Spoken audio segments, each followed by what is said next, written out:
are better placed to understand how to save, how to invest, how to better manage their debt obligations, and as a result of that, they will be able to take more confident and well-informed decisions. So this is a week, but I think since we have another event which we have from the State Bank platform also, which will be immediately after this event. So I'll be talking more about the State Bank initiatives at that event. But for this event, I thought I should focus more on the economy and provide you, since I'm standing in stock exchange, so would like to provide an update on the economy and to share with you the latest developments which we have on the economic development side. So as you know, whenever I talk about the economy, I first remind where we were in 2022, so that we should not forget the situation which we faced at that time, and then we'll briefly share the initiatives which we have taken and the current state of affairs, and more importantly, the outlook for the economy. So we'll briefly touch on these areas. So as we all know, there were two major issues which we were facing in 2022, mid of 2022, early 22, mid 22, and it continued till mid of 2023. The two major issues, number one was inflation. It was rising at a very fast pace, and second was the vulnerabilities in our external account. So we have seen that our current account deficit for the fiscal year 2022 increased to $17.5 billion, which was 4.7% of our GDP, which was quite high for a country like Pakistan.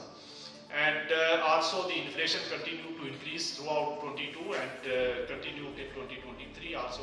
So it peaked in May 2023 at 38%, which again was historic high. And as a result of that, we faced a number of issues, including the depletion of our reserves, foreign exchange reserves. Our reserves bottomed out at $2.8 billion on 7th of May 2023, which was hardly equal to 2 weeks of imports. And also we had pressure on our exchange rate, as we all know that cumulatively during the fiscal year 2022 and 2023, exchange rate depreciated by more than 50%.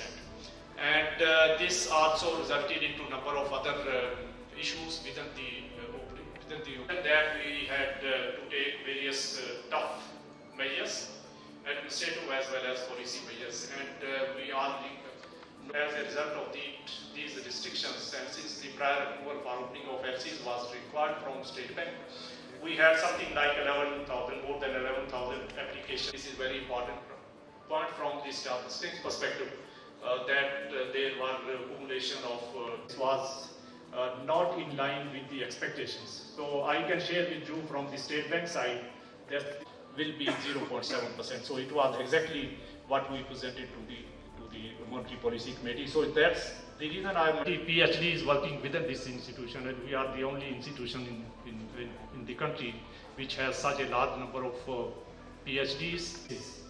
We presented is actually is also actual outcome is more or less similar. So I can say as far as the assessments of our teams are concerned. So and we have been able to reach close to achieving that, stabilizing the inflation at 5 to 7%.